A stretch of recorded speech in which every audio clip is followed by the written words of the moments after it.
everyone, and welcome to Total Football Talk. I'm Anthony, And I'm Eric. and we are actually currently working, or I am currently working on a way to do a podcast. I might be able to get on Spotify, but I have to look into that. So we'll touch on that later. I want to cover the games really quick, and then we're going to get into something that Eric was dying to talk about. And then I'm going to touch a little bit on trades, and then we're going to pick our games or cover our games for the week.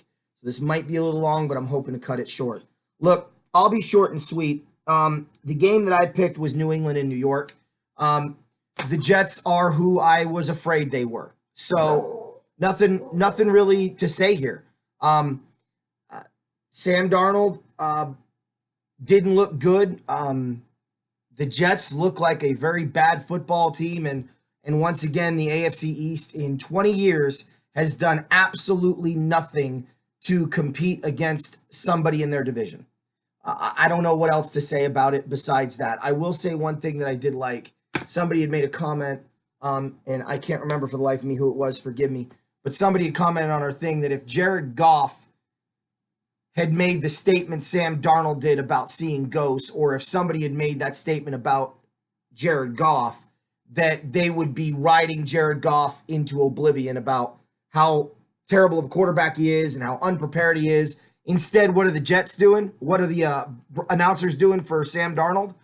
They're talking about the Jets organization leaving him out to dry, and it being the Jet organization's fault. I haven't heard one person come out and put the blame on Sam Darnold. Now, to be fair, I listen to sports talk radio on my ride into work, on my ride home, and occasionally on YouTube.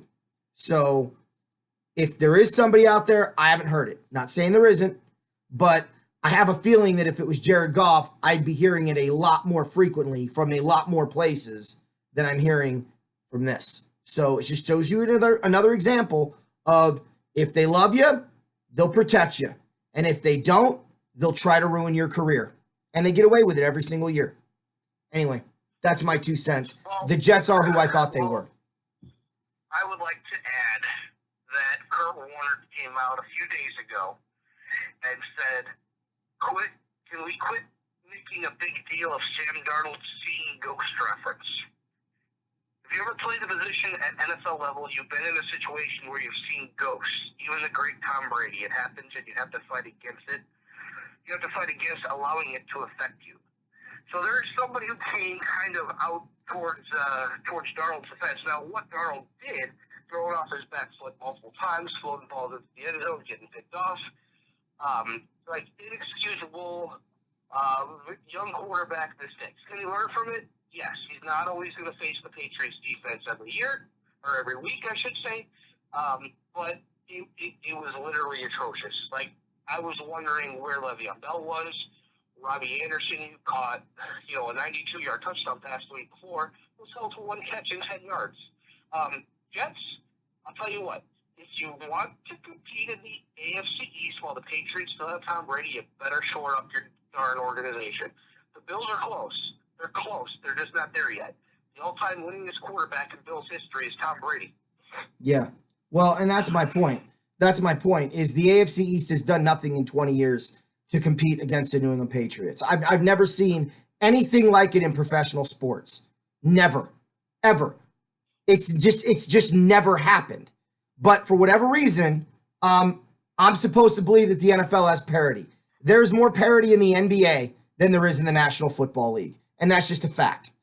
Because like the NBA, one team's going to be in the championship every year against maybe a couple other teams from the other conference, and that's the end of it. That's just how it's going to go. And again, I was hopeful that the Jets may show something, but instead they showed the same amount of points as they showed character, 0. So there's nothing left to say. Don't talk to me about the greatness of New England until somebody in the AFC East is good. So I know what you're going to say, Buffalo. Well, 1 year does not make a dynasty. We'll see if this continues in Buffalo. And I wasn't going to say Buffalo, but they are poised to take over when Brady leaves. Mm-hmm. But you just never know what's up the Patriots leaves. Eric, this dog and pony show is going to end when Brady retires. The 49ers had something. The 49ers had something up their sleeve when they traded for Steve Young, and it didn't last much longer past Joe Montana. I mean, let's just call a spade and what it is. I have a feeling Belichick will retire when Brady leaves, or Brady will retire, Belichick will retire, and that organization is going to be fucked. Honestly, I don't think Belichick's going to retire until after he passes Don Shula. Maybe. I mean, that very well may be. And why shouldn't he? Why shouldn't he? He's earned it, right? Absolutely. But remember how even Miami tailed off towards the end, even with Shula, even with the great Dan Marino. But we're not seeing that in New England. So, but I also remember Miami competing against teams like Buffalo going to 4 straight Super Bowls. I remember them competing against teams like the Jets and the Patriots in the 80s. I remember them competing against New England as they got good again in 94, 95, 96 when they made it to the Super Bowl. I remember them competing against the Colts who were in the playoffs in 94 and 95. Made all the way to the championship game in 95. I don't recall a conference or a division ever being this bad for this long. I just don't. But it is what it is. So, moving on. The game that you picked was an interesting one. Houston, Indy went completely opposite of what I thought it was going to be. I got to give credit where credit's due. The Colts play tough, hard-nosed football. They have a quarterback who's not turning the ball over, which in this day and age, with all the passing there is just remarkable that, Brissett is taking care of the football, which is obviously what you want.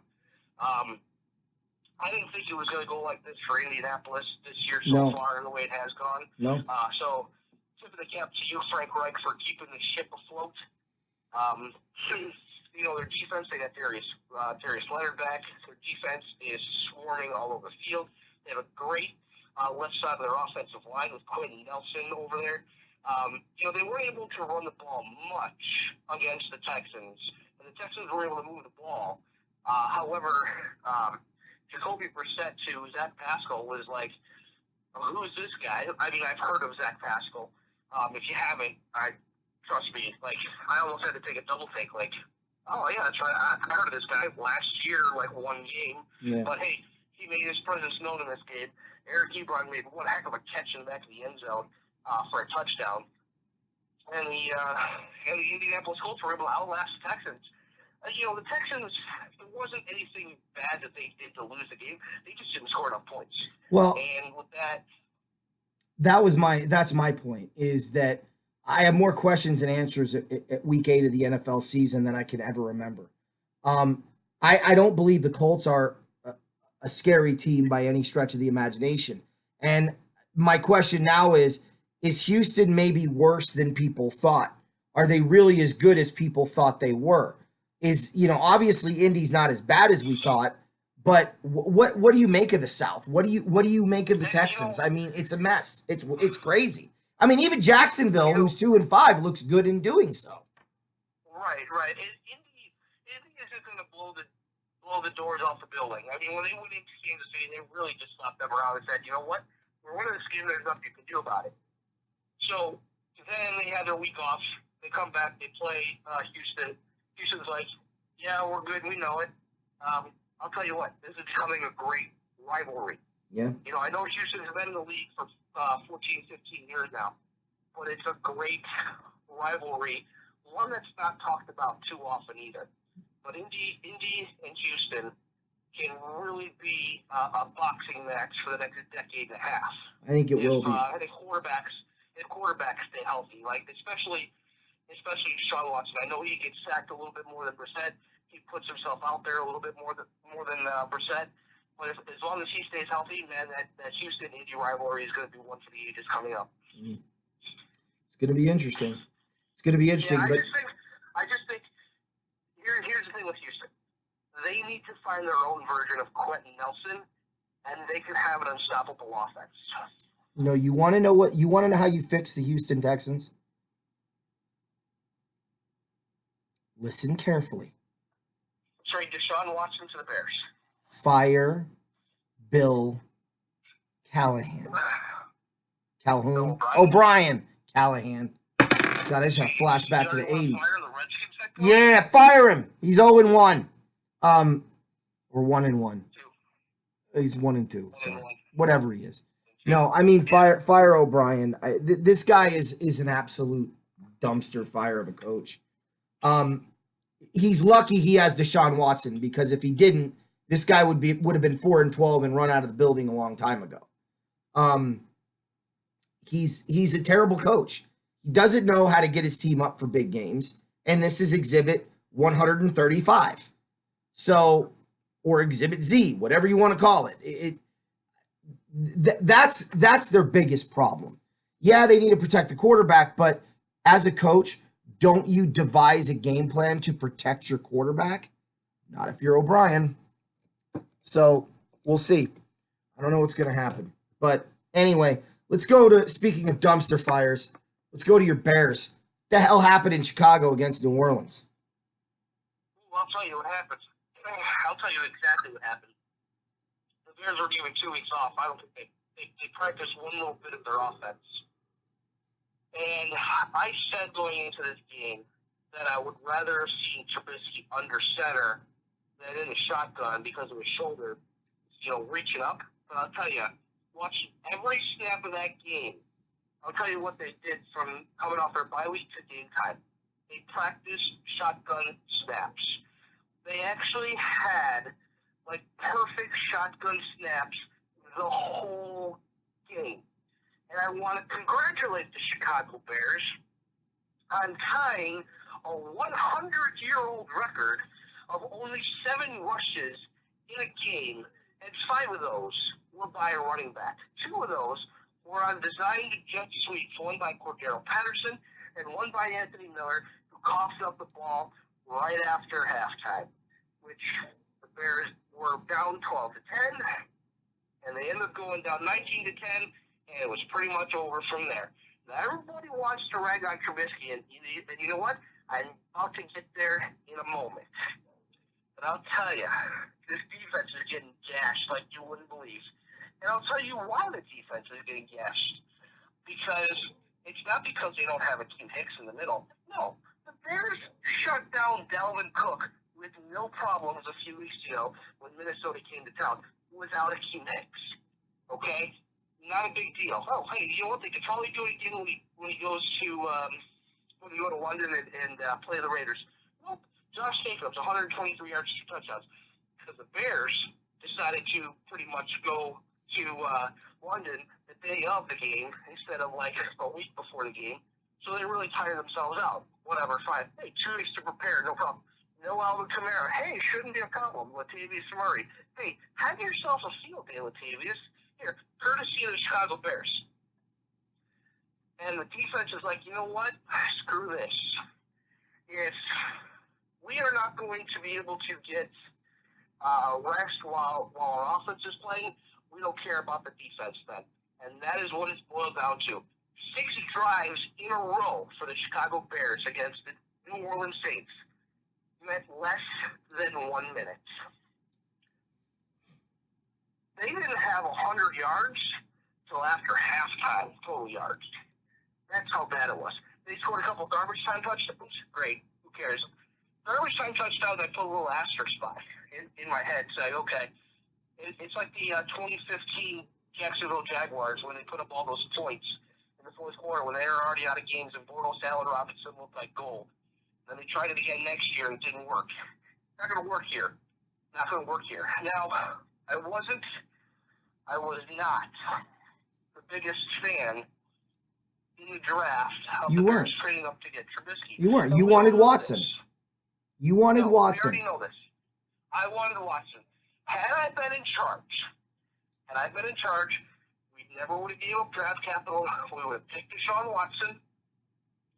Yes, he probably still would have had his knee injury that he had his rookie year. Fine, great.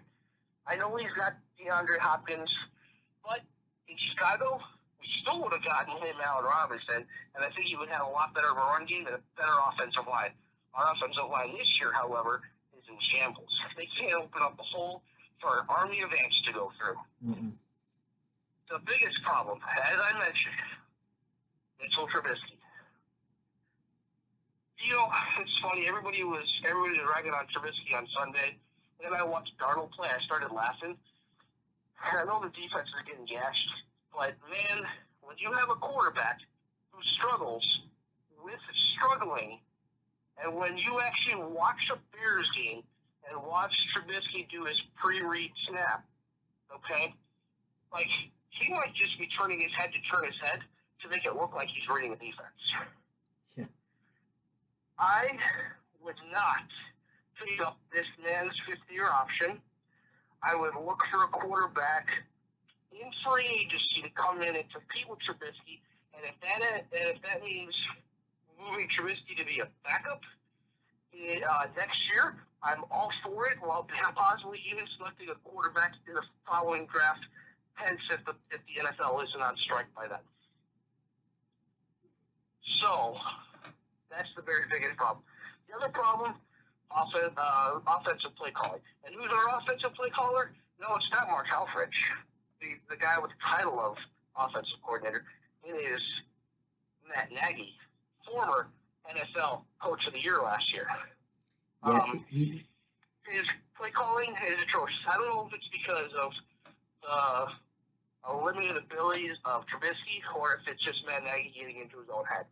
Like, run the darn ball, fine, great. But, you know, he says in his press conference he's not an idiot. Well, dude, you ran 7 times in a game, okay? I can call 7. Did he actually say that? Yeah. Oh my God. Yeah, he said I'm not an idiot. When you say you're not an idiot, Of course. you're an idiot. Of course. Yeah, of course later on in the week, when they're like, oh, do you plan on calling more runs against the Chargers? And he's like, yeah, we're going to call 8 runs. It was kind of a joke, but actually it wouldn't surprise me if he called 8 runs. I'll tell you that much right now. But it was a dumpster fire. The Bears have a lot of problems. The defense is like, F this, because, you know, we're not going to ball ourselves out like last year when quarterback who was supposed to take a step up and step forward has taken 9 steps back. Yeah. You know, you're going to start seeing. You're going to start seeing. You're going to start seeing guys with just minor nicks and bruises be like, oh, I'm not going to keep playing. I'm going to call it a year. Yeah. You're going to see it. It's inevitable. Yep. When teams start doing this, it's inevitable. Well, here's what I would say. It's his 3rd year in the league, right? Yep. Yeah. Trubisky's a bust. There's no doubt he's a bust. And I wanted to give him the longest leash that I could. I didn't want to go on social media when the draft was going on. I didn't know much about Trubisky. Trubisky wasn't even a top half first round talent coming out of college. No. And Anthony, guys, I'm going to tell you one thing to all of our listeners who listen to this show. Anthony knows his poop, and I'll tell you why. He has preached over and over and over again. Start giving yourself a pat on the back, by the way. Okay. He has preached over and over again about the Bill Parcells theory of starting quarterbacks. Bill Parcells never drafted a quarterback who had less than 30 collegiate starts. Nowadays, you know, some quarterbacks don't start until maybe their sophomore or junior year, so maybe bring that down to 24, 25 starts. But it still holds true. Trubisky started 13 games in college. How many did they watch to start? A lot more. And he had a national championship game and win to prove it. And so he's a proven freaking winner. And that's who should be on the Bears right now. Yeah. I'm with you. I'm not going to sit here and say that my ability to evaluate a quarterback is, I would say that's probably the weakest area that I have. What I do know is when a guy is a baller and when a guy isn't. And, you know, there's two modes of thinking there behind the Parcells thing, which I've preached and I've said over and over again. You are drafting the most important position, and this is true even in the 80s. You're drafting the most important position. You better know all there is to know about it. If there is a single question mark, you don't draft it, because the amount of time that you are going to have to invest, the amount of years that you are going to have to wait, and the amount of time and capital that you are going to have to spend building around that talent to have question marks, that's what does teams in. And look, I'm pretty good, even though that's my biggest weakness. I knew Ryan Leaf was a friggin' joke. I knew Peyton Manning would be a big-time quarterback in the NFL.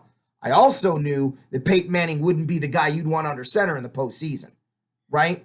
Now, did I see Tom Brady coming? No one friggin' saw Tom Brady coming. He didn't even play in the NFL. He's the exception to the rule, right? He barely played in college. I think he started, 1 year?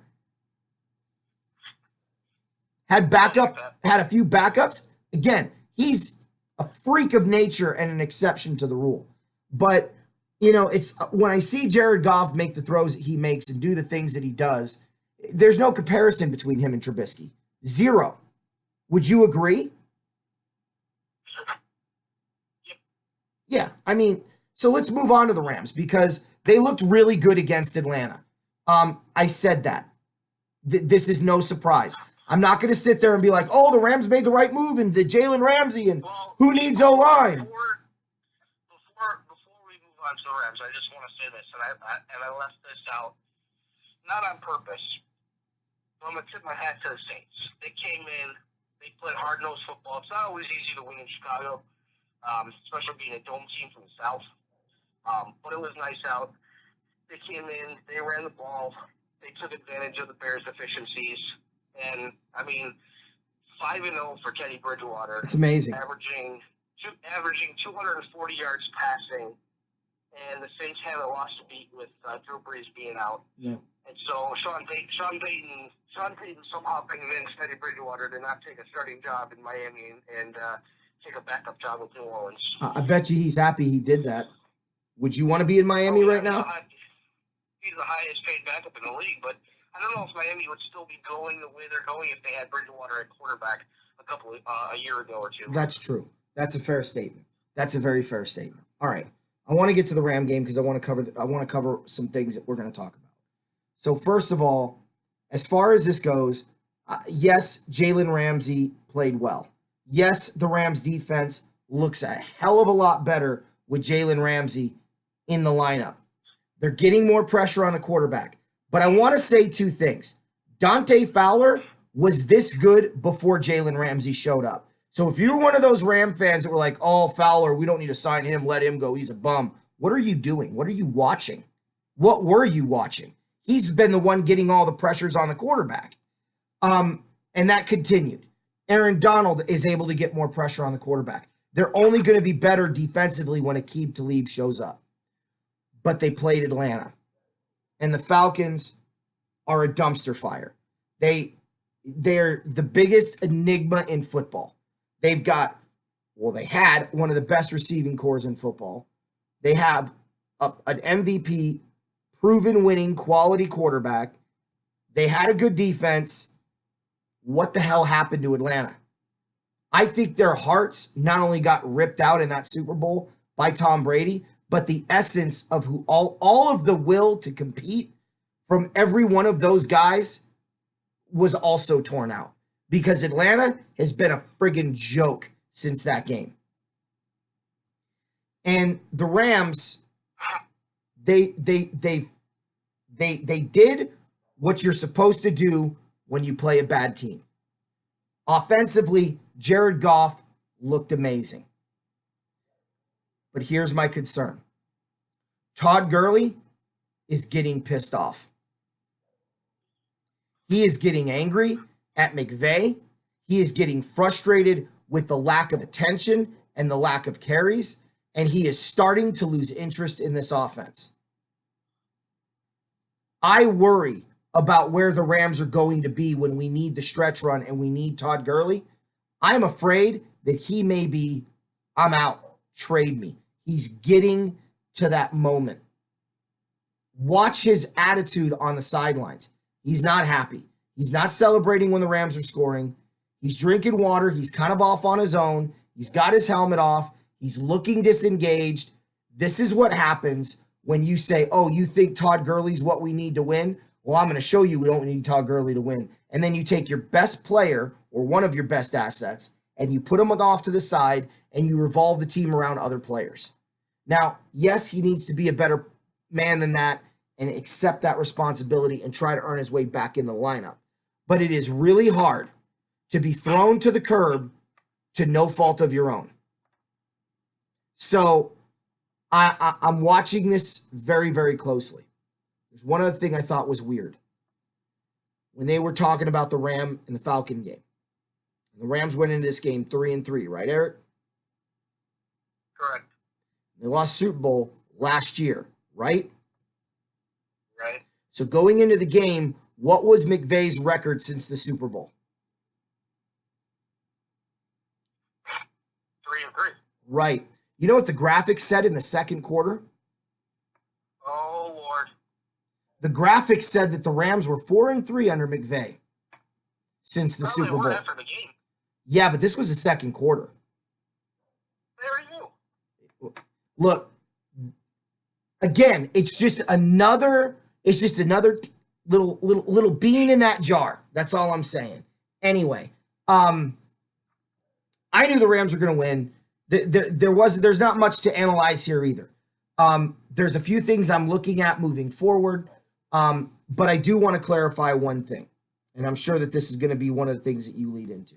So I asked Eric, am I crazy for saying Jared Goff and Aaron Rodgers are similar and that they're not that different, that Jared Goff in many ways is maybe better than Aaron Rodgers?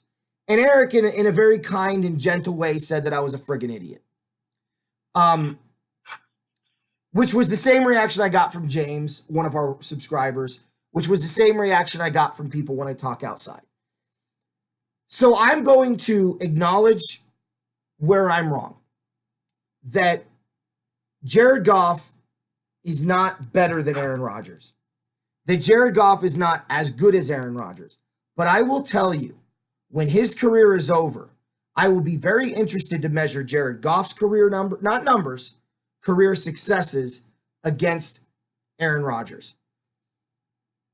But when you look at page for page, line for line, where they're at right now, I acknowledge that statement is in poor taste and inaccurate. So I want to clear that up because one thing, if I'm nothing, I'm honest.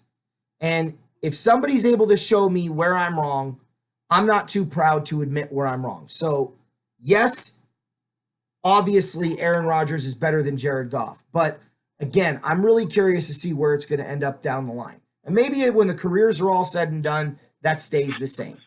But there's no question right now that isn't the case, that Aaron Rodgers is better than Jared Goff. But I feel like he's closing that window. How much do you believe in quarterback rating? Not a lot. I'm not saying the be all end all for quarterback, but how much do you believe in quarterback rating? I'm more of a believer on third down percentages, and I'm more of a believer on touchdown versus interception ratio. So by and large, I would put that fourth or fifth on my list of priorities. Okay, I know you say that because I know that's the one. I know that's the one stat that Aaron Rodgers actually leads all of football history in his quarterback rating.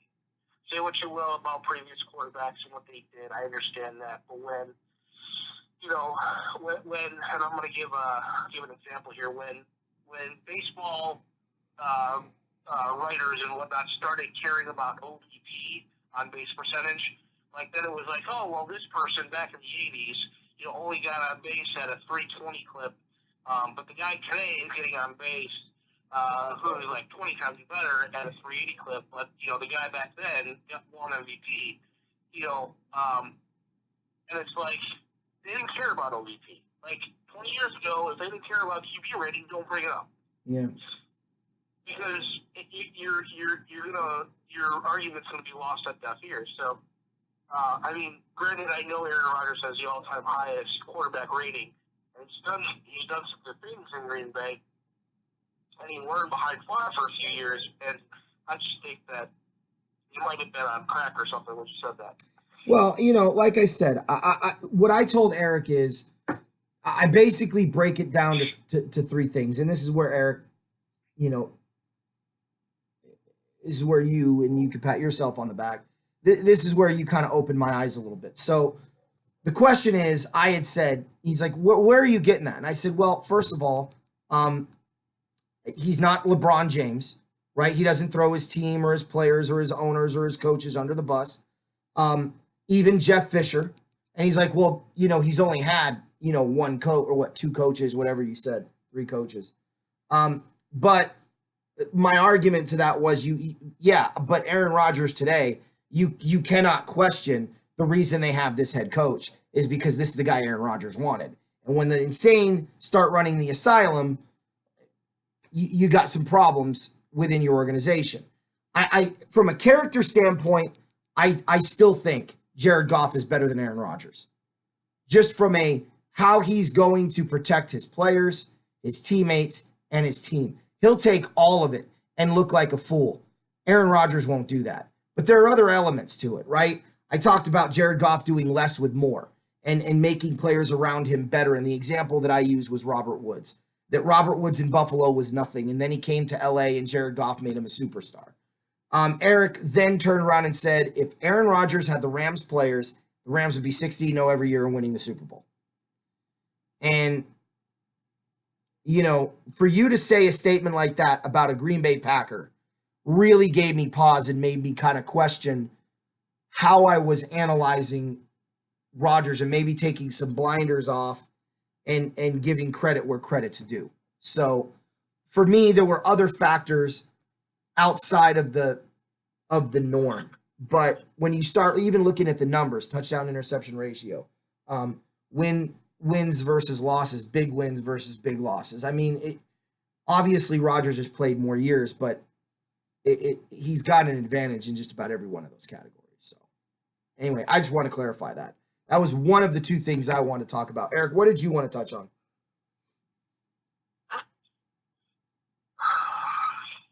Actually, I don't think there's anything right now. Oh, okay. What about trades? Yeah, trades, man.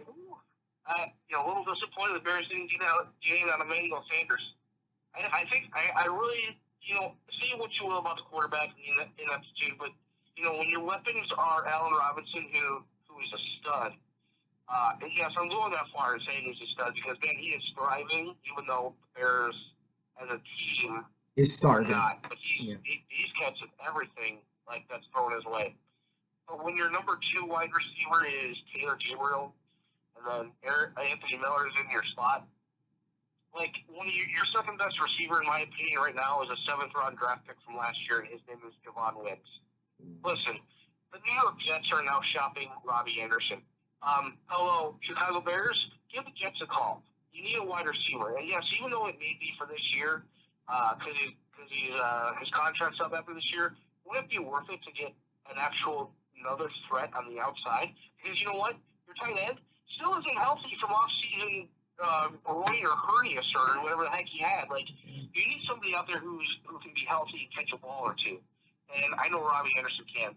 And that might be one guy that Mitch Trubisky cannot overthrow.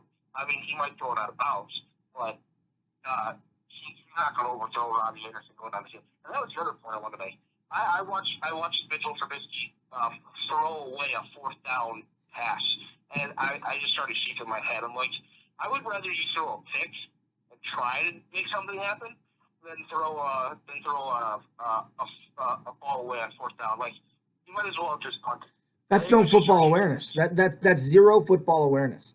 You're better off punting because at least then the ball's not where you were. Yeah, he's garbage. Yeah, it was ridiculous. I mean, like with the stadium only a quarter full after that, like dude, the boos it sounded like 2 stadiums on top of one. It was that loud. Yeah, like we're set up. It's ridiculous. Well, I'll tell you what. The Patriots get Sanu from Atlanta. The 49ers get Sanders. It was another move that happened. Can't think of it off the top of my head. But there was some real moves made at this deadline, and it's funny because I think about it. No, deadline hasn't even passed yet. I know, but this is the fourth time in my lifetime that the Rams were active in season for trades. In 1987, they trade Eric Dickerson away to the Colts for a bounty of picks and a bunch of players, including Greg Bell and Pete Houlihan. In 1998, it was actually, I take that back, it's three. 1998 was a draft day trade for Marshall Faulk. Last year, the Rams traded in season for Dante Fowler. That turned out to be a huge difference. And then this year, they trade for Jalen Ramsey, back-to-back years. It's been fun. It's been interesting. There's certainly other players I'd like to see the Rams maybe make a push for between now and the deadline. We'll see if it happens. But obviously, San Francisco and LA feel like they're going to be there at the end, and they're getting ready to ball it up. So we'll see what happens as they move forward against each other. I was sitting watching the end of the Bears game, and this thought literally ran through my head. I wonder if we could still get 2 first-round draft picks for Khalil Mack. Really? Seriously. You would, dude, you got to build somewhere. That's the mistake the Raiders made. I understand that, but it was just a thought there. Do I think the Bears would do it? I mean, if you've been a fan of this organization before, I think it's really possible. I mean, they've never had a really good quarterback before. So, they could trade back, get back in the first round, and get Justin Herbert from Oregon. Well, I tell you what, as good as the kid from Oregon is going to be, this kid from LSU is getting my attention. Yeah, he is. And he's been there for a while. He's got 30 starts. So, yep. And what I like about him is the same thing I liked about Jared Goff. He went through some bad times, and now he's having some good times, and he's thriving in it. So we'll see how that goes. All right, picks for this week. I'll start just because of the where things end up here. Philly at Buffalo. Is the game that I want to cover because I'm excited to see this game. I think it's going to be, once again, Philly has to bounce back from a bad performance. They're 3-4, but it's Carson Wentz versus Josh Allen, 2 quarterbacks I like, two quarterbacks going in very different directions. If you were wondering, Philly fans, if you made the right decision letting Nick Foles go, I guess you did because Foles got hurt right away, right? But this is a mess in Philly, and I don't know that it would necessarily be bad for Philly to struggle towards the end of this year and fade away, because I think Carson Wentz has to stay healthy all year long, regardless of how the season looks. That's a success for Philadelphia. They are too good of a team to be struggling this much, and for me, Buffalo at home, okay, here's another opportunity to prove you can beat a quality football team. And I know what you're thinking, well, how is Philly quality? They're trash. Maybe. If that's your opinion on them, I can't disagree with you.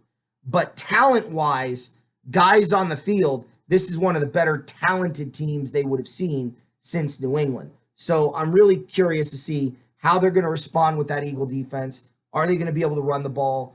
Can they stop the run? How's the passing game going to look? What kind of scores are we going to see? This is going to be a fun game from beginning to end, I think. And I'm gonna say Buffalo wins it, but I think it's going to be close. I'm going to say 27-19, 27 to 20. I mean, it's going to be that type of game. I don't know that there'll be garbage touchdowns. If there is, I'm venturing to guess it'd be more on the Buffalo side of things, or Philly side of things than Buffalo, because I am picking Buffalo to win. But I could see them being up a lot and then Philly trying to come back. But this is a fascinating game. I just think the Bills' running game, the way they're playing defense, the way they're moving the chains on third and medium, forget third and short, but third and medium, they're converting against a lot of football teams right now, and I'm wondering if that continues against a really good defense. So I'm going to go Buffalo at home against Philly 27-19. All right. I got to make a call. Hold on. Hello, Doug Peterson? Yeah, it's your boy Eric. How you doing? Yeah. Hey, which Philly road team is going to show up in Buffalo on Sunday? Is it going to be the Philly against Green Bay or Philly against Minnesota and Dallas? Can you let me know? Thanks. Bye. I think that's a tale of two Philadelphia this year. Like, they played really good in Philadelphia. They got blown out in Minnesota, and boy, did they get their butts handed to them in Dallas. Like, Dallas was like, hey, you can predict win all you want. I just want to you got to show it on the field and not on our bulletin board. Right. You know, and those three teams that I just mentioned, Buffalo has the best defense of all of those three other teams. If this game were in Philly, I would give Philly the edge. This game is in Buffalo.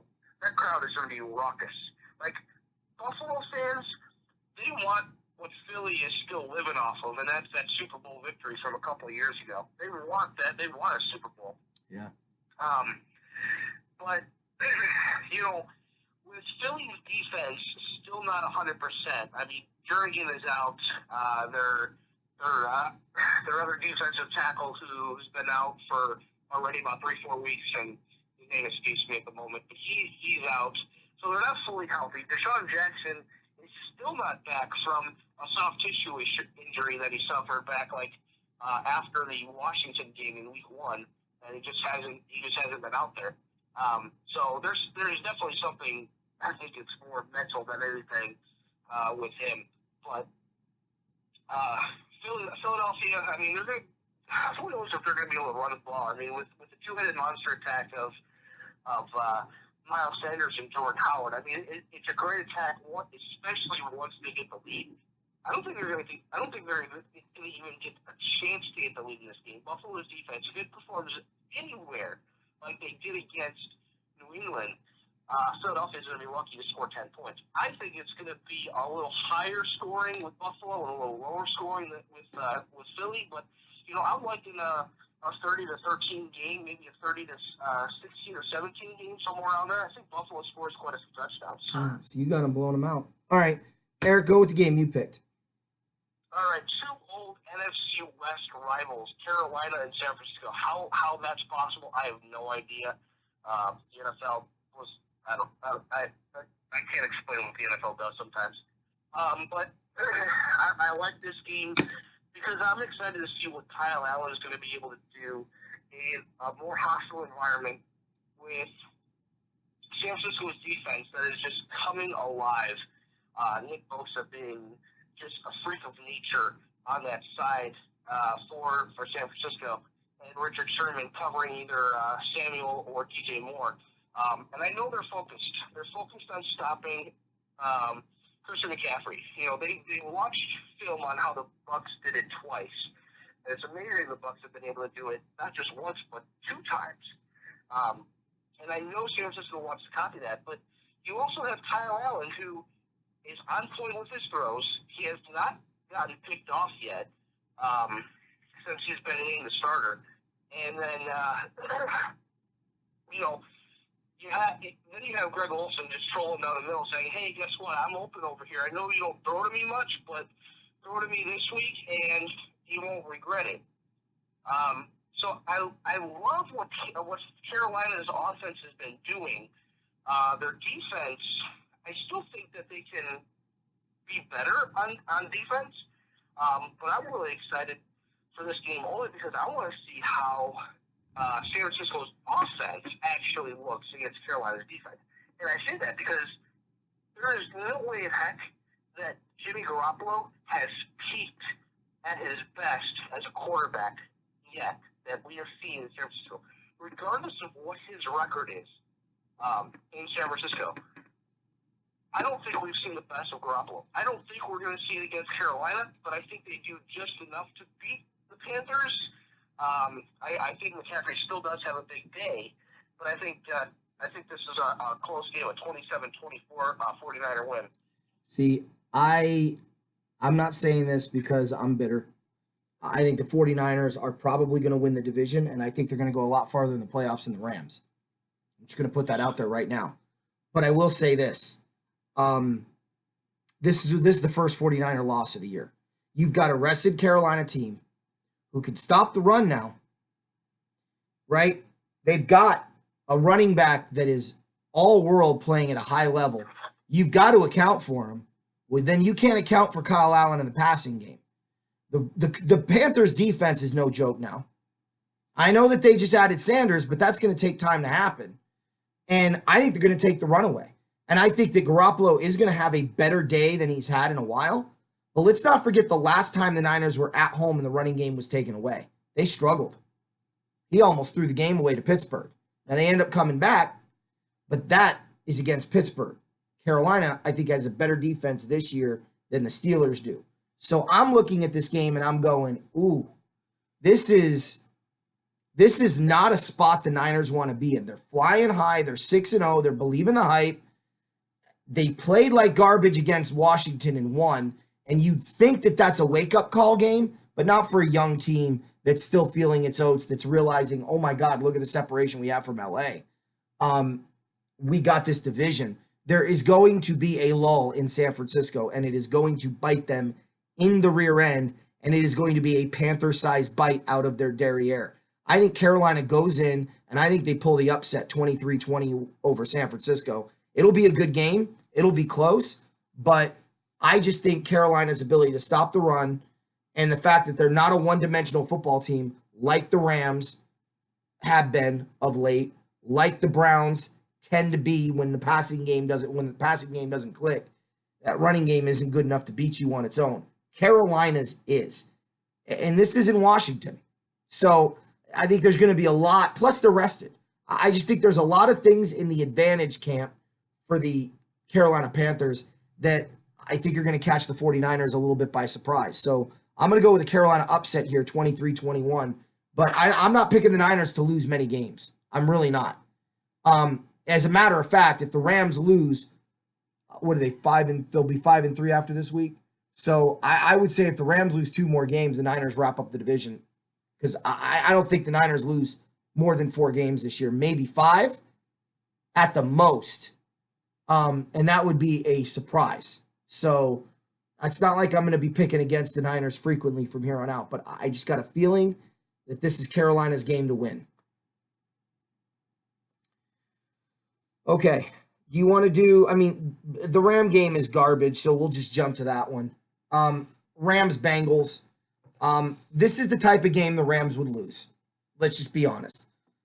Career record against Cincinnati is not very good. I'll tell you what it is right now. The Bengals record against the Rams is 5-8. And oh, by the way, Atlanta, that was the first Ram win over Atlanta since 2007.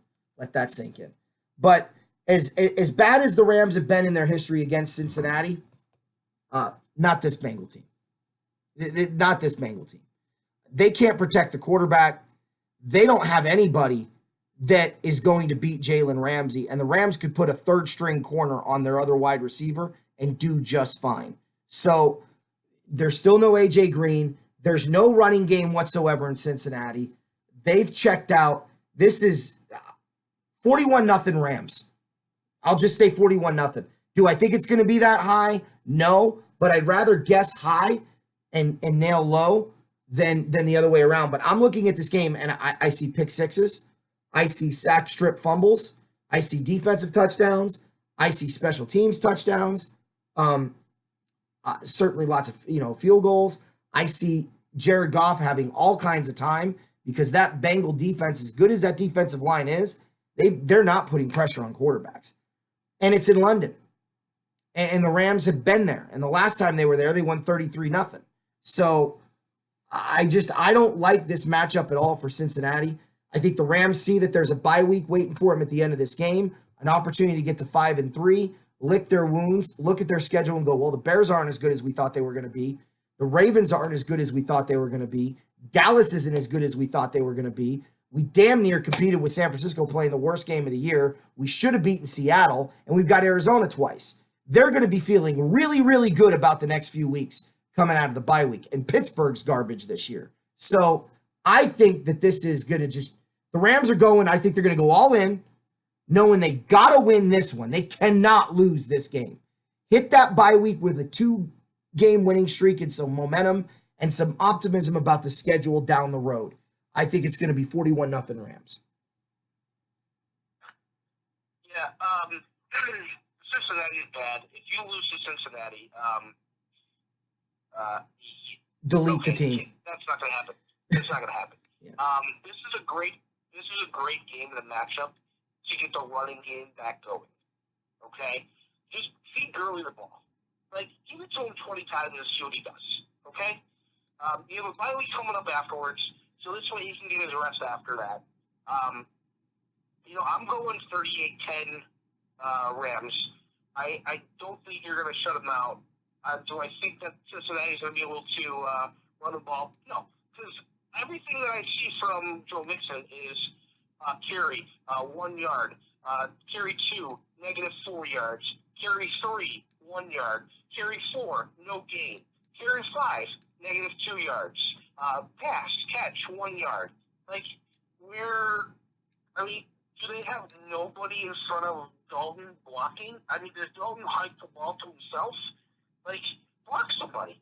And because Cincinnati's offensive line is so bad, Aaron Donald may set the sack record for a year in the game. Yeah.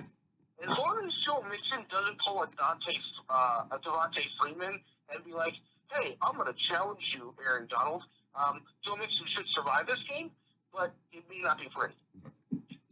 Get all your guys off. Throw one to Tuck, throw one to Woods, throw one to Cooks, throw one to Everett, and then say, hey guys, I'm gonna throw it to you guys again, one at a time. We're all gonna get ours. We're gonna go home. We're gonna enjoy London, and then we're gonna go back to LA and relax for a week. So yeah, 38-10. There you go. Simple enough. Bears. Look, I know this is crazy. And I think it's only fitting that you should end the Bears. So let me say this. I think the Chicago Bears, first of all, they're home, right? Yep. I think the Chicago Bears, their defense is really good. And the Chargers offense, it's really bad.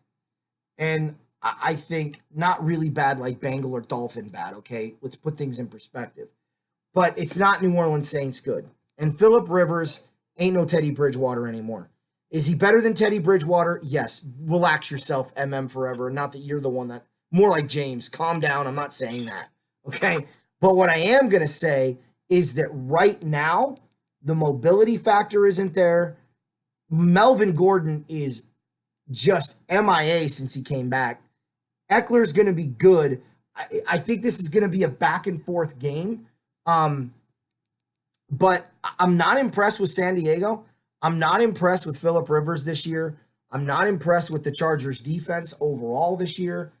They've looked bad. I mean, they lost to Denver for crying out loud, and you're better than Denver, right? You beat Denver. So I'm going to go Bears at home, and Denver won in San Diego.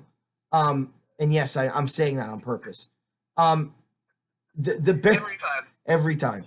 The Bears are going to beat the Chargers at home. I'm going to say 21-17 Chicago. I don't know how they get that last touchdown, but they find a way. And maybe it'll be 24-17. Maybe it's 7 field goals by your kicker, but you're going to get 21 points. So tie a record that the Vikings set against the Rams in Minnesota in 1989. Kick 7 field goals and walk out of there with your W. By no means does this mean the Bears are good, but they're better than the Chargers. So I'm going to go with the Bears 21-17 over San Diego. Yeah, Edmund forever sorry, but you're losing another game. Listen, heartbreak last week when you can't even score from the 1 yard line. I mean, that was very Bear-esque, but like, come on, seriously? Like, you just can't get it 1 yard? That's 3 feet, bro. Like, yeah, the Chargers, God, I feel dirty for picking them in the preseason to go to the playoffs.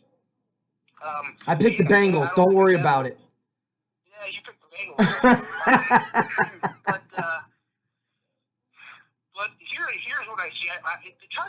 coming into this game saying, you know what Latavius Murray did to the Bears defense, like, Melvin Gordon, you're going to be able to right your ship this week. So let's feed you the ball. Yeah, problem is, Melvin, not going to happen this week. Sorry, buddy, but maybe you should have stayed, not playing for another couple of weeks. I like Austin Eckler in this game, more of a dual threat. And he's been playing really well, especially when Gordon's been around. And I know Gordon caught a touchdown pass, albeit a 1-yard touchdown catch against Tennessee. But, man, you let freaking Ryan Tannehill beat you. Like, who does that? Yeah. So you're going to also get Mitch Trubisky. And that means a Bears win, 27-19. Somehow, some way, Allen Robinson gets in the end zone again, and guess what? The Bears get a rushing touchdown. Finally. Don't worry.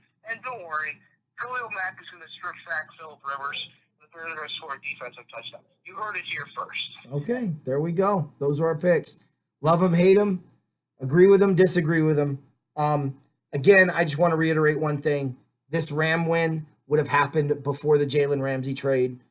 This does not, but I'm not going to be sold on this trade until I see differences against better opponents. And this ain't one of them. So with that being said, horns up. Bear down.